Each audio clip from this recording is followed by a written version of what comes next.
I was a fixer, brought in to turn around a multi-billion-dollar tech giant. But my golden ticket came with an unexpected demand.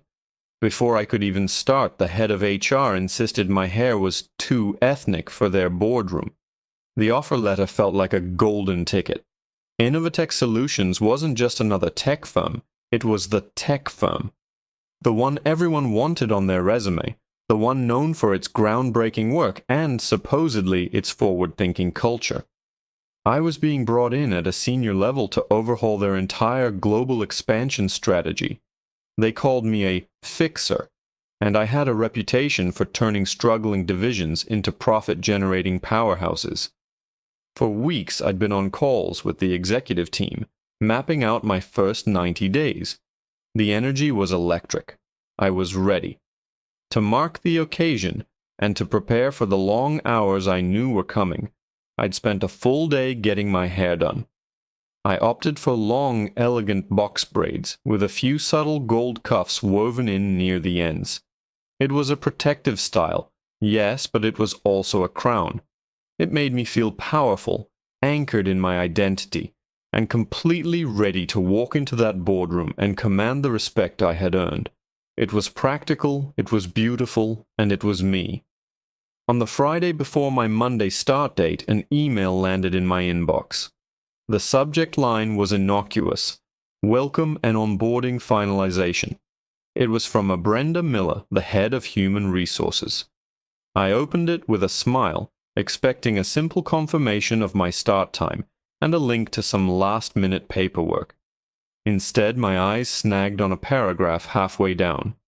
Finally, it read, We at Innovatech pride ourselves on a consistent and professional corporate image. While reviewing your final profile picture from your security badge submission, we noted your current hairstyle. While we appreciate personal expression, we have certain grooming standards that are non-negotiable for client-facing and leadership roles. We would need you to adopt a more traditional hairstyle before commencing your role on Monday. I read it once, then twice. My blood went cold. A more traditional hairstyle. The photo I'd submitted was a professional headshot. I was smiling, wearing a sharp blazer, and my braids were pulled back neatly. There was nothing, absolutely nothing, unprofessional about it. This was coded language, and I knew exactly what it was coding. My hands were shaking slightly as I looked up Brenda Miller's direct line. I wasn't going to let this fester over email. She answered on the second ring, her voice clipped and overly cheerful. Brenda Miller, HR. Hi Brenda, this is Imani Adebayo. I'm starting on Monday. I just received your email and I wanted to clarify a point about the grooming policy. There was a slight pause. Ah, yes, Ms. Adebayo. I'm so glad you called. We find it's always best to clear these things up quickly to avoid any awkwardness on the first day. The condescension in her voice was a physical thing. It felt like a slap. I see, I said, keeping my own voice level and calm. Could you please specify which part of my hairstyle is considered a violation of the policy? The company handbook I received didn't mention anything about braided hairstyles. Well, she began, her tone shifting into that saccharine, patronizing voice people use when they're about to say something wildly inappropriate. It's not about the braids themselves, per se. It's more the overall look. It's a bit, ethnic. It can be seen as distracting in a high-level corporate setting. We encourage our leaders to project an image of uniformity and seriousness. A simple, straight style, or perhaps a classic bun, would be more in line with the Innovatech brand. I was speechless. Absolutely speechless. She had actually said the word ethnic. My mind was racing. Every instinct I had was screaming to tear this woman and her backward racist policy to shreds right here on the phone, to tell her exactly where she could shove her job offer. But then I thought about the work I was hired to do. I thought about the executive team who had personally recruited me, who had praised my vision and my track record. They wanted me. Did they know this was the kind of gatekeeping happening in their own house? Brenda seemed to take my silence as acquiescence. "So, can I count on you to have this rectified before 9 a.m. on Monday?" she pressed, a note of finality in her voice. "We really can't have any exceptions. First impressions are everything." A slow, cold resolve washed over me, extinguishing the fire of my initial anger. An idea, audacious and terrifying, began to form in my mind. She wanted to talk about first impressions. Fine. We would talk about first impressions. I took a deep breath, forcing a placid, agreeable tone into my voice. "You know what, Brenda?" I said sweetly.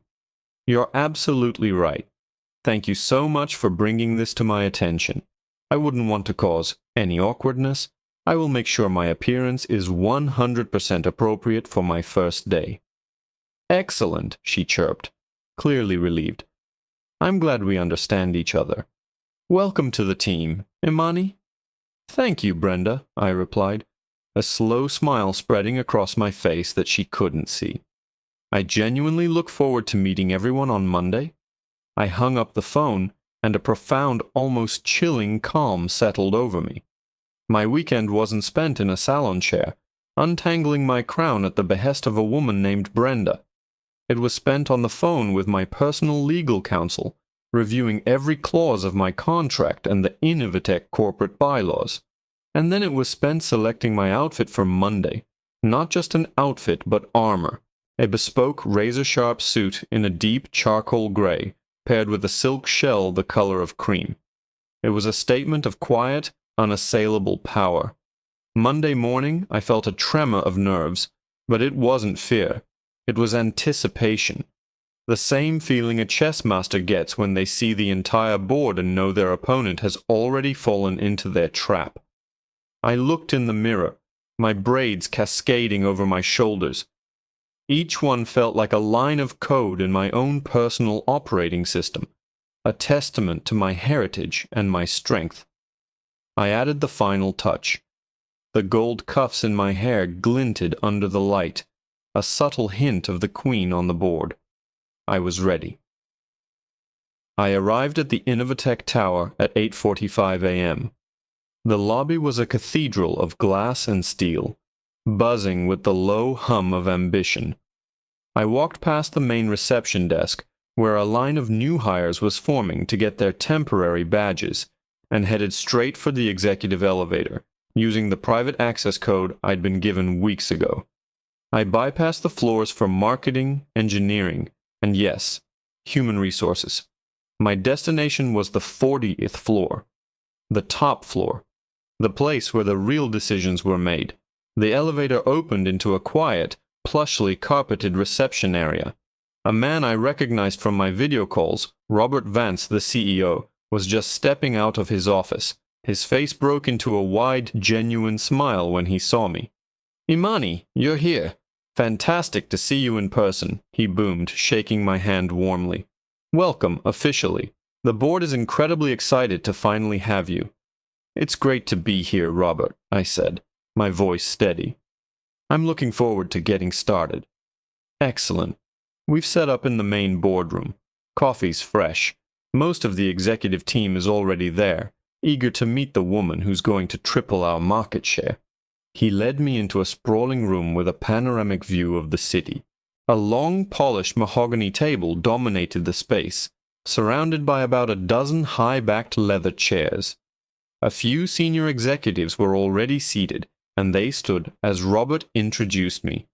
There were handshakes, smiles, and murmurs of, "Welcome, and we've heard great things."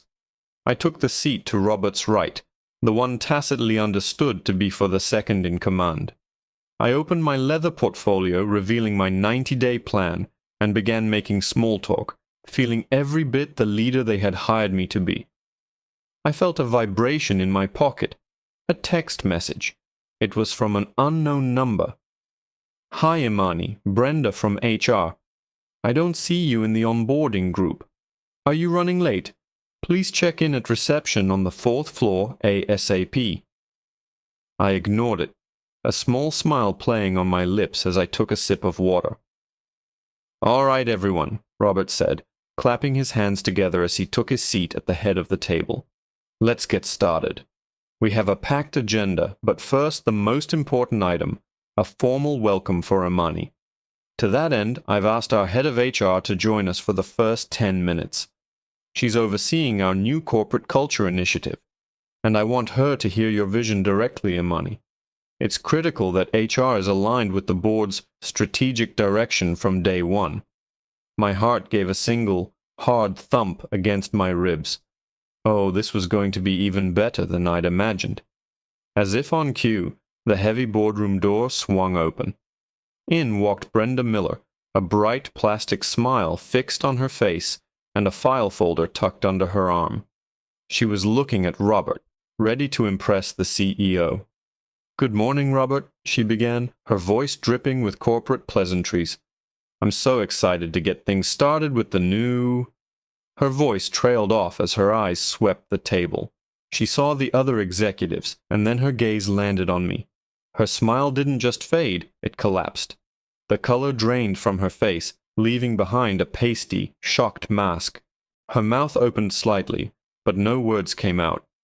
She was staring at me, at my suit, at my portfolio on the table, and finally, her eyes locked on my long braided hair, the very hair she had ordered me to remove. The boardroom door clicked shut behind her, sealing us all in a sudden, thick silence.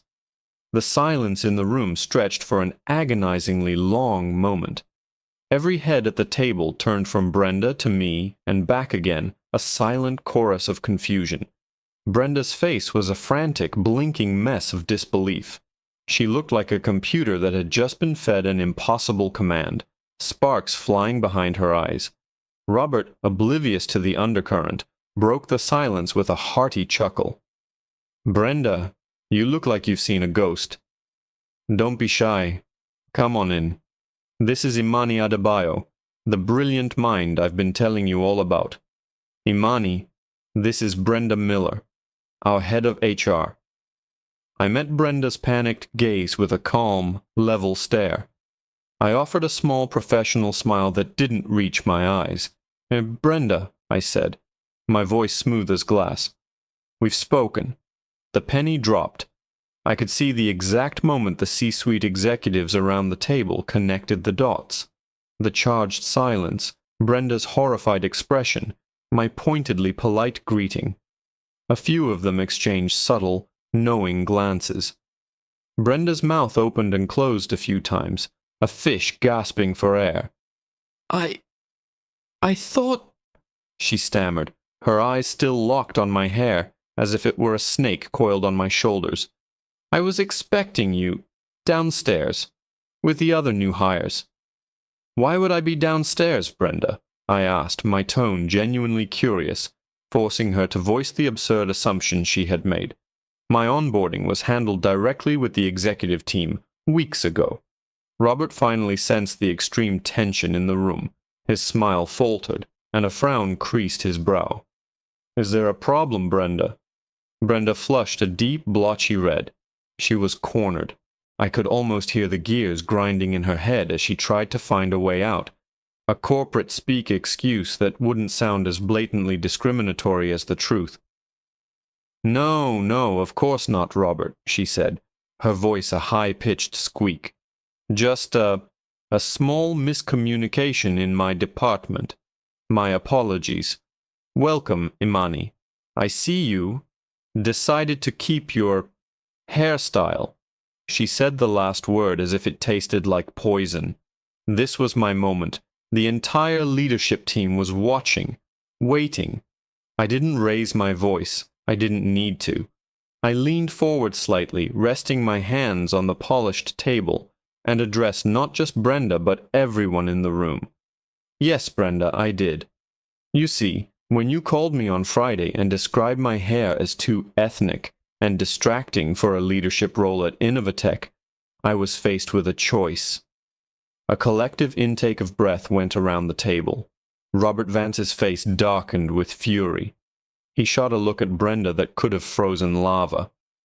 I could have withdrawn my acceptance, I continued, my voice unwavering. I could have believed that this company, a company I admired for its innovation, was in fact mired in outdated and frankly illegal prejudices. Or I could assume that your personal bias does not, in fact, represent the values of Innovatech or its board. I paused, letting my gaze sweep over the other executives. I chose to believe that you, the leaders of this company, hired me for my expertise, my vision, and my ability to generate billions of dollars in new revenue, not for my ability to conform to a homogeneous and exclusionary standard of beauty. I turned my full attention back to the woman who was now visibly trembling. So no, Brenda, I did not change my hair, because my hair has nothing to do with my qualifications. But your reaction to it, it has everything to do with yours. My first official strategic recommendation as head of global expansion is this. We need a complete overhaul of our human resources department, starting from the top. We need leadership that champions diversity, not just as a buzzword on a recruitment pamphlet, but as a core driver of innovation and success. A culture that penalizes conformity and celebrates authenticity. No one spoke. The only sound was the faint hum of the city outside. Robert Vance slowly stood up, his face grim. He didn't even look at Brenda. His eyes were fixed on me, and in them I saw not anger, but a profound sense of respect. "Brenda," he said, his voice low and dangerously calm, "pack your things. An escort will see you out. Your tenure at Innovatech is over, effective immediately." Brenda just nodded, her face ashen, and turned and fled the room without another word. When the door clicked shut, Robert looked at me, a wry, apologetic smile touching his lips. "Well, Imani, I believe you were hired to be a fixer. I didn't realize your first fix would be right here in this building. I apologize, profusely. That this was your welcome to our company is unacceptable." I inclined my head. "Consider it my first contribution to our new corporate culture initiative. Now," I said, opening my portfolio and tapping the first page of my 90-day plan, "shall we talk about expanding our market share in Southeast Asia?" A ripple of relieved laughter went around the table. The tension broke. As I began to lay out my vision, I felt a profound sense of rightness. I hadn't just won a battle, I had redrawn the entire battlefield. I was here not in spite of who I was, but because of it. My braids, my crown, felt heavier and more brilliant than ever. This wasn't just my first day. It was day one of a new era at Innovatech, and I was leading the charge.